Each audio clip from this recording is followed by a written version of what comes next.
আজ আমরা বঙ্কিমচন্দ্র চট্টোপাধ্যায়ের কমলাকান্তের দপ্তর থেকে একটা অসাধারণ লেখা মনুষ্যফল এটা নিয়ে একটু কথা বলবো। হ্যাঁ, কমলাকান্তের সে বিখ্যাত পর্যবেক্ষণ, যেখানে তিনি আফিমের নেশায় বুঁদ হয়ে মানুষকে দেখছেন একেবারে ফলের মতো করে। ঠিক, যেন গোটা সংসারটাই একটা গাছ, আর মানুষগুলো তাতে ঝুলে থাকা নানান রকমের ফল।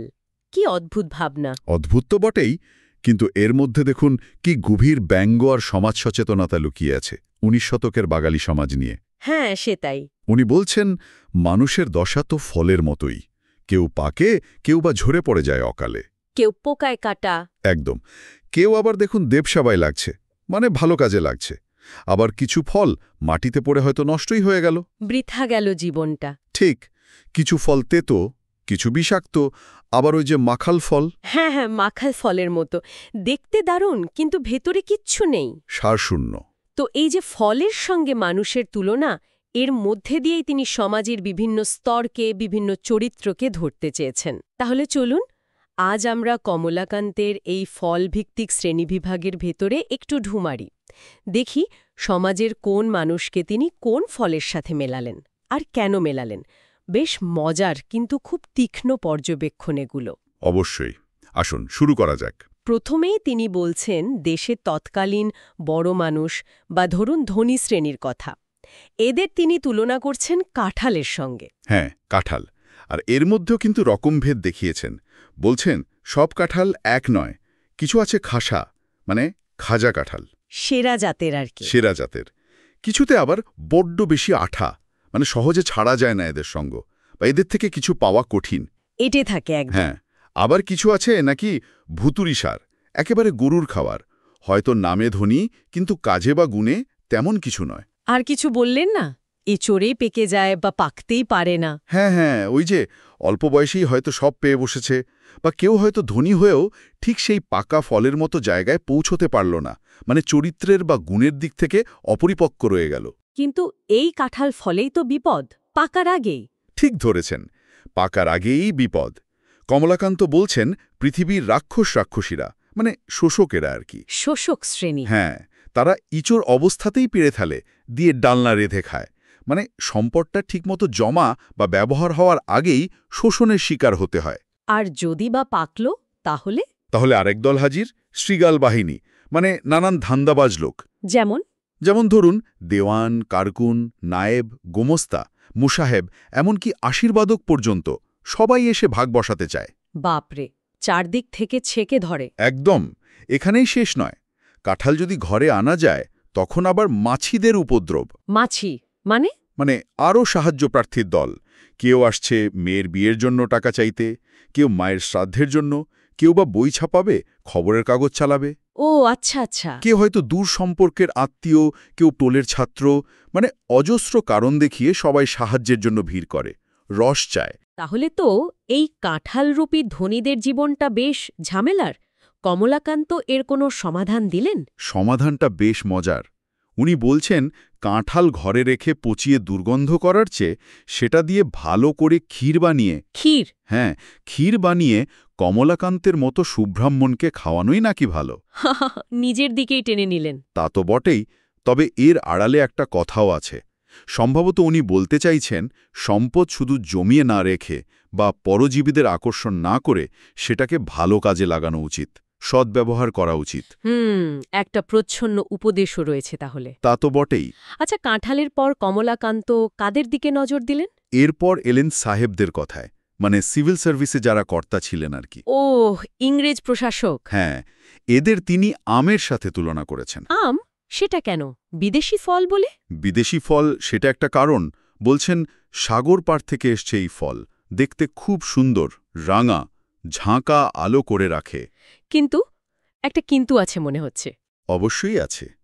বলছেন কাঁচায় নাকি সাংঘাতিক টক, আর পাকলেও নাকি সেই হাড়ে টক ভাবটা যায় না।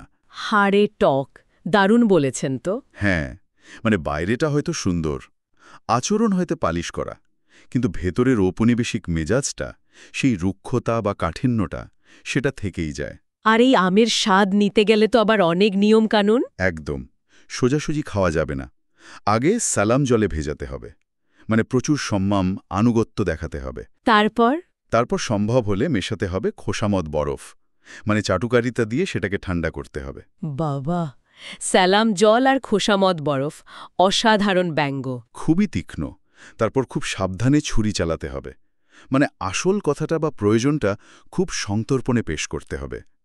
ঔপনিবেশিক প্রভুদের তুষ্ট করার যে তোষামদ নির্ভর প্রক্রিয়াটা ছিল সেটাই তুলে ধরেছেন। আর সব আম কি ভালো? না না, বলছেন কিছু আম দেখতে সুন্দর হলেও পাকেই না, বিক্রেতা হয়তো ফাঁকি দিয়ে গুছিয়ে দেয়। কিছু আবার কাঁচা মিঠে, পাকলে পানসে। মানে সব সাহেবই একরকম নয়, কারো কারো যোগ্যতা বা চরিত্র নিয়েও প্রশ্ন আছে। আর কিছু জাতের আম নাকি শুধু আমসি করার জন্যই ভালো। হয়তো কিছু সাহেব শুধু নিয়মমাফিক কাজটুকুই করতে পারেন, তার বেশি কিছু নয়। মোদ্দা কথা, এই বিদেশি ফল চেখে দেখাটা বেশ কঠিন আর নিয়মমাফিক ব্যাপার। একদম আকর্ষণীয় হলেও সহজলভ্য বা সহজ পাচ্য নয়। আচ্ছা, এরপর কমলাকান্ত নারীদের প্রসঙ্গে এসেছেন, তবে শুরুতেই কলার সঙ্গে একটা তুলনা এনেও সেটাকে গেছো কথা বলে উড়িয়ে দিলেন। হ্যাঁ, শুধু বললেন কলা আর নারী উভয়ই নাকি বানরের প্রিয়। বেশ তির্যক মন্তব্য কিন্তু। তা তো বটেই, মাকাল ফলের উপমাটাও তিনি গুরুত্ব দেননি। শেষ পর্যন্ত তিনি স্থির হলেন নারিকেলে। হ্যাঁ, নারিকেল। এই তুলনাটা উনি বেশ বিস্তারিতভাবে করেছেন। কেন নারিকেল বাছলেন? কোনো বিশেষ কারণ? মনে হয় নারিকেলের বিভিন্ন স্তর, বিভিন্ন অবস্থা, এগুলোর সঙ্গে নারীর জীবনের নানা পর্যায় বা বৈশিষ্ট্যের বেশ মিল খুঁজে পেয়েছিলেন। বলছেন, কাদি কাদি ফললেও লোকে সাধারণত এক আটটার বেশি পারে না, বিশেষ দরকার পড়লে তবেই। যেমন পুজো বা ব্রাহ্মণ ভোজন। ঠিক, তবে কুলীন ব্রাহ্মণদের কথা আলাদা বলেছেন। তারা নাকি কাদি কাদি পারেন। এখানেও একটা সামাজিক প্রথার দিকে কটাক্ষ আছে। তারপর তিনি নারিকেলের বিভিন্ন অংশ নিয়ে বলেছেন, তাই না? হ্যাঁ, যেমন ধরুন কচি ডাব, তার জলের মতো স্নিগ্ধ নাকি কিশোরীর নিষ্পাপ ভালোবাসা বা স্নেহ, দেখতেও উজ্জ্বল শ্যামবর্ণ, জ্যোতির্ময়। কিন্তু একটা সাবধান বাণীও দিয়েছেন মনে হয়। দিয়েছেন, চৈত্র মাসের রোদে তেতে থাকার ডাবের জল যেমন হঠাৎ করে খেলে শরীরের ক্ষতি হতে পারে, তেমনি সংসার অনভিজ্ঞ তরুণীকে হঠাৎ করে হৃদয়ে গ্রহণ করলে কলিজা পুড়িয়া যাইবে, মানে কষ্ট পেতে হতে পারে। তাহলে উপায়? উপায় হল একেও আমের মতো ঠান্ডা করতে হবে, মিষ্টি কথায় ভুলিয়ে বা প্রয়োজনে কড়া কথাও বলে বাস্তব জ্ঞান দিতে হবে। আচ্ছা, আর পরিণত বয়সের নারীদের ক্ষেত্রে? সেখানে আসছেন নারিকেলের জল আর শ্বাসের কথা। জলটা হলো নারীর স্নেহ বা মমতা। সংসারের টাপে সেটা শান্তির মতো, যেমন মায়ের আদর, স্ত্রীর প্রেম বা কন্যার ভক্তি। কিন্তু ঝুনো হয়ে গেলে? ঝুনো হলে জল যেমন একটু ঝাঁঝালো হয়ে যায়, তেমনি বয়স্ক নারীর মেজাজও একটু কঠিন হতে পারে। রামের মায়ের উদাহরণ দিয়েছেন তিনি। আর শ্বাস? শ্বাস হল নারীর বুদ্ধি বা বিষয় জ্ঞান।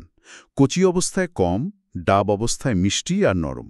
কিন্তু ঝুনো হলে সেই শ্বাস হয় অত্যন্ত কঠিন। এটাই গৃহিণীপনা। মানে তখন সহজে কিছু আদায় করা যায় না? এক্স্যাক্টলি। সহজে দাঁত বসানো যায় না। ছেলে বা মেয়েরা সহজে মায়ের গয়না বা জমানো টাকা পায় না।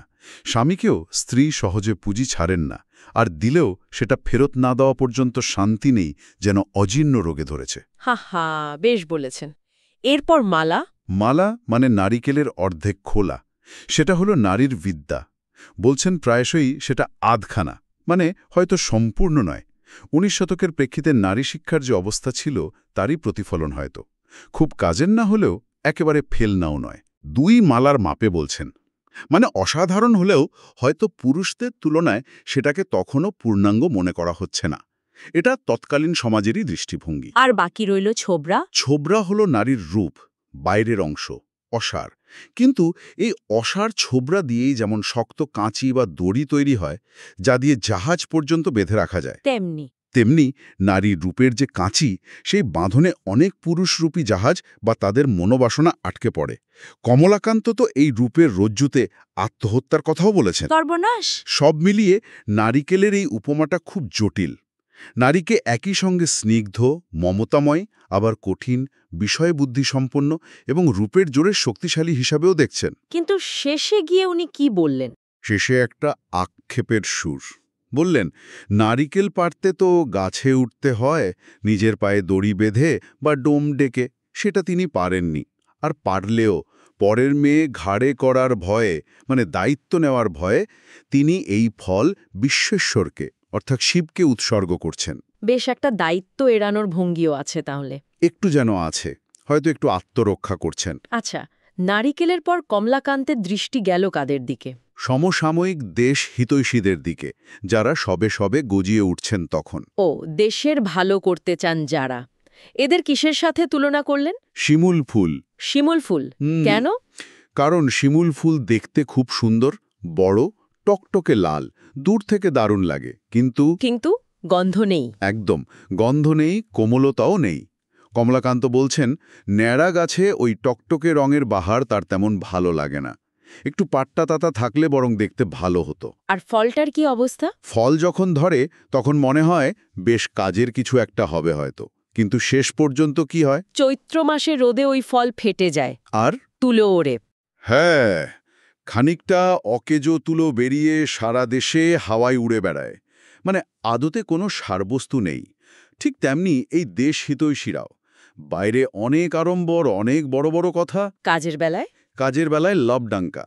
ফলাফল ওই উড়ন্ত তুলোর মতোই অকিঞ্চিতকর। শুধু লোক দেখানো ব্যাপার, কাজের কাজ কিছু হয় না, ওজন নেই কোনো। খুব কঠিন সমালোচনা। এরপর কারা? অধ্যাপক বা পণ্ডিত ব্রাহ্মণরা? হ্যাঁ, তাদের জন্য তিনি বেছে নিয়েছেন ধুতুরা ফল। ধুতুরা? সে তো বিষাক্ত ফল। বিষাক্ত কেনা জানি না, তবে কাঁটাযুক্ত তো বটেই, আর নেশা বাড়াতে কাজে লাগে। কমলাকান্ত বলছেন, এই পণ্ডিতদের যে লম্বা লম্বা সমাসবদ্ধ কথা বা ধরুন শাস্ত্রীয় নানা বচন, হ্যাঁ। সেগুলো হলো ধুতুরার ওই লম্বা সাদা ফুলগুলোর মতো। দেখতে হয়তো বেশ, কিন্তু ফলটা হলো কণ্টকময় ধুতুরা, কাঁটায় ভরা। এই কাঁটার ভয়ে কি কমলাকান্ত? হ্যাঁ, বলছেন এই শাস্ত্রীয় বিধিনিষেধের কাঁটার ভয়েই তিনি তার পছন্দের নিষিদ্ধ খাবার যেমন কুক্কুট মাংস, মানে মুরগির মাংস খেতে পারেন না। তাহলে এদের গুণটা কোথায়, যদি সবই কাটা হয়? একটাই গুণের কথা বলেছেন, মাদকতা বৃদ্ধি করা। মাদকতা? হ্যাঁ, যেমন লোকে গাঁজা বা সিদ্ধির নেশা জমাতে তার সঙ্গে ধুতুরার বীজ মেশায়, আচ্ছা। তেমনি লেখকেরা তাদের প্রবন্ধরূপী গাঁজার নেশাটা জমাতে অধ্যাপকদের ওই বচনরূপী ধুতুরার বীজই ব্যবহার করেন। মানে নিজেদের লেখায় পাণ্ডিত্য মেশানোর জন্য পণ্ডিতদের কথা কোট করেন আর কি। আর এই পাণ্ডিত্যের নেশাতেই নাতি তখন বঙ্গদেশ মেতে উঠেছিল? কমলাকান্ত তো তাই বলছেন। আসলে পাণ্ডিত্য জাহির করার যে প্রবণতাটা আর তার যে একটা কাঁটাযুক্ত অথচ নেশা ধরানো প্রভাব, সেটাকেই উনি কটাক্ষ করেছেন। পণ্ডিতদের পর নিশ্চয়ই লেখকদের পালা। ঠিক তাই। দেশের লেখকদের তিনি বলছেন তেঁতুল। তেঁতুল? সে তো টক। শুধু টক নয়, বলছেন এদের নিজেদের আছে বলতে শুধু খোলা আর বিচি, কিন্তু দুধের কাছে গেলেই তাকেও এরা দুই বানিয়ে দেয়। মানে সব কিছুতেই একটা টক বা অম্ল মন্তব্য করা, সব কিছুকেই সমালোচনার চোখে দেখা। এদের একমাত্র গুণই হল এই অম্লতা বা টক ভাব, তাও আবার নিকৃষ্ট মানের। বাবা, লেখকদের প্রতি এতটা কঠোর? কোনো ভালো দিক নেই? হ্যাঁ, একটা ভালো দিকের কথা বলেছেন বটে। এরা নাকি কাষ্ঠাবতার, মানে কাঠের মতো নিরস হলেও সমালোচনার আগুনে ভালো পোড়েন, অর্থাৎ সমালোচনা সহ্য করতে পারেন। কিন্তু এদের লেখাপড়া নিয়ে একটা সাবধানবাণীও আছে মনে হয়। আছে। বলছেন তেঁতুল বেশি খেলে যেমন অজীর্ণ হয়, অম্বল হয়, তেমনি এদের লেখা বেশি পড়লে বা শুনলে নাকি মনের শান্তি চলে যায়। তাহলে কাদের জন্য এই লেখা বিপজ্জনক নয়? যারা পাশ্চাত্য সংস্কৃতি গ্রহণ করেছে তারা নাকি এই তেঁতুলের অম্ল থেকে বেঁচে গেছে, কিন্তু সাধারণ বাঙালি, পদি পিসির মতো যারা, তারা এদের হাতের তেঁতুল দেওয়া মাছ বা ডাল খেয়ে, মানে এদের লেখা পড়ে কষ্ট পায়। এখানে কি দেশীয় লেখকদের অতিরিক্ত নেতিবাচকতার দিকে ইঙ্গিত করছেন? সম্ভবত তাই। অতিরিক্ত সমালোচনা বা সবকিছুতে খুঁত ধরার প্রবণতাটাকেই হয়তো ব্যঙ্গ করছেন। আচ্ছা, এরপর কাদের কথা? দেশি হাকিম? হ্যাঁ, দেশি হাকিম বা সরকারি কর্মকর্তা। তাদের জন্য রেখেছেন কুষ্মাণ্ড বা কুমড়ো। কুমড়ো? সেটার কারণ কি? কারণটা খুব সহজ। কুমড়ো লতা তো নিজে নিজে উঁচুতে উঠতে পারে না, তাকে হয় চালের উপর তুলে দিতে হয় বা মাচায়, তবেই সে ভালো ফলে, নইলে মাটিতে গড়াগড়ি খায়। ঠিক। তেমনি এই দেশি হাকিমদেরও উন্নতির জন্য ওপরের মহলের সাহায্য বা পৃষ্ঠপোষকতা লাগে, নইলে তেমন এগোতে পারেন না। আর একটু ঝড় বাতাস হলেই লতা ছিঁড়ে মাটিতে পড়ে যায়। মানে একটু যদি পরিস্থিতি প্রতিকূল হয় বা কর্তারা অসন্তুষ্ট হন, তাহলেই পথ চলে যেতে পারে। খুব ঠুনকো অবস্থা। রূপেও কুমড়া গুণেও কুমড়ো, কথাটা দারুণ। একদম। আর কমলাকান্ত এখানে আরেকটা মজার কথা যোগ করেছেন। বলছেন, এখন আবার দুরকম কুমড়ো দেখা যাচ্ছে, দেশি আর বিলাতি। বিলাতি কুমড়ো মানে যারা বিলাত থেকে এসেছেন? না না, বিলাত থেকে আসা নয়। যেমন ধরুন, দেশি মুচি যদি ইংরেজি জুতো বানায়, তার কদরটা যেন একটু বেড়ে যায়। ও, বুঝেছি। তেমনি যে দেশি হাকিমরা সাহেবিয়ানা নকল করেন, চালচলনের সাহেব সাজেন, তাদেরকেই বলা হচ্ছে বিলাতি কুমড়ো। আর তাদের খাতিরও নাকি দেশি কুমড়োর চেয়ে বেশি। তার মানে স্বজাতীয়দের মধ্যেই যারা বিদেশি নকলনবিশ তাদের কদর বেশি, এই প্রবণতাটাকে ব্যঙ্গ করছেন। ঠিক তাই, সমাজের এই পক্ষপাতিত্বটাকেই ধরিয়ে দিচ্ছেন। সব মিলিয়ে দেখলে সমাজের প্রায় সব স্তরের চেনা চরিত্রকে তিনি কোনো না কোনো ফলের মোড়কে আমাদের সামনে হাজির করলেন। কিন্তু লেখাটার শেষটা যেন একটু হঠাৎ করেই থেমে গেল। হ্যাঁ, শেষটা একটু অসমাপ্ত। উনি বলতে শুরু করলেন, সংসারে আরও অনেক ফল আছে, যার মধ্যে সবচেয়ে অকর্মণ্য, কদর্য, টক। ব্যাস, এইটুকু বলেই থেমে গেলেন। এর মানে কি হতে পারে? কাকে বলতে চাইলেন? এটা নিয়ে ভাবার অবকাশ আছে। হয়তো উনি বোঝাতে চাইলেন, এই তালিকা অনন্ত, সমাজের সব চরিত্রকে এইভাবে বলা সম্ভব নয়, ফুরোবে না। অথবা অথবা এমনও হতে পারে, এটা কমলাকান্তের স্বভাবসিদ্ধ আত্মব্যঙ্গ। হয়তো এই শেষ ফলটা সবচেয়ে অকর্মণ্য, কদর্য, টক তিনি নিজেকেই মনে করছেন। কমলাকান্ত চক্রবর্তী আফিমখোর, আপাত দৃষ্টিতে অকর্মণ্য একজন মানুষ। এটাও অসম্ভব নয়। সত্যি, কমলাকান্তের এই ফল বিচার এক কথায় অসাধারণ। ১৯ শতকের বাঙালি সমাজের ধনী থেকে সাহেব, নারী থেকে দেশপ্রেমিক, পণ্ডিত, লেখক, কর্মকর্তা প্রায় সবাইকেই তিনি ফলের রূপকে যেভাবে দেখেছেন, যেভাবে তাদের চরিত্র বিশ্লেষণ করেছেন, সেটা একই সঙ্গে হাসায় আবার ভাবায়ও। অবশ্যই, এটা শুধু রম্যরচনা হিসেবে দেখলে ভুল হবে। এর গভীরে আছে তৎকালীন সমাজের ভণ্ডামি, সীমাবদ্ধতা, মানুষের চরিত্রের নানা জটিল দিক নিয়ে অত্যন্ত গভীর আর তীক্ষ্ণ কিছু পর্যবেক্ষণ। রূপকের আড়ালে উনি সমাজটাকে আয়নার মতো তুলে ধরেছেন। আর আশ্চর্য হল, এত বছর পরেও এই তুলনাগুলো কেমন যেন প্রাসঙ্গিক মনে হয়, তাই না? ঠিক তাই। হয়তো নামগুলো বদলেছে, প্রেক্ষাপট বদলেছে, কিন্তু এই ধরনের চরিত্রগুলো কি আজও আমাদের চারপাশে নেই? সেই কাঁঠালরূপী ধনী, আমরূপী ক্ষমতাবান, নারিকেলরূপী নারী চরিত্র, বা অন্তঃসারশূন্য শিমুল ফুলের মতো ব্যক্তিত্ব। মনে হয় এখানেই কমলাকান্তের ক্লাসিক হয়ে ওঠা। তিনি কিছু চিরকালীন মানব চরিত্র বা সামাজিক প্রবণতাকে ধরতে পেরেছিলেন, যার সময়ের সাথে সাথে হয়তো ভোল পাল্টায়, কিন্তু একেবারে মিলিয়ে যায় না। একদম। আর ওই যে অসমাপ্ত শেষটা, সেটাও আমাদের ভাবনার জন্য একটা জায়গা ছেড়ে দেয়। কিরকম? মানে, যদি কমলাকান্ত আজ এই সময় এসে পড়তেন, তাহলে আজকের দিনের বিভিন্ন পেশার মানুষ, ধরুন আজকের দিনের রাজনীতিবিদ বা কর্পোরেট জগতের কেউ, বা ধরুন সোশ্যাল মিডিয়া ইনফ্লুয়েন্সার, আজকের বুদ্ধিজীবী, এদের তিনি কোন ফলের সঙ্গে তুলনা করতেন? দারুণ প্রশ্ন। এটা নিয়ে একটু ভাবলে হয়তো আজকের সমাজটাকেও কমলাকান্তের চোখ দিয়ে অন্যরকম একটা আলোয় দেখা যেতে পারে। এটা একটা মজার চিন্তার খোরাক হতে পারে।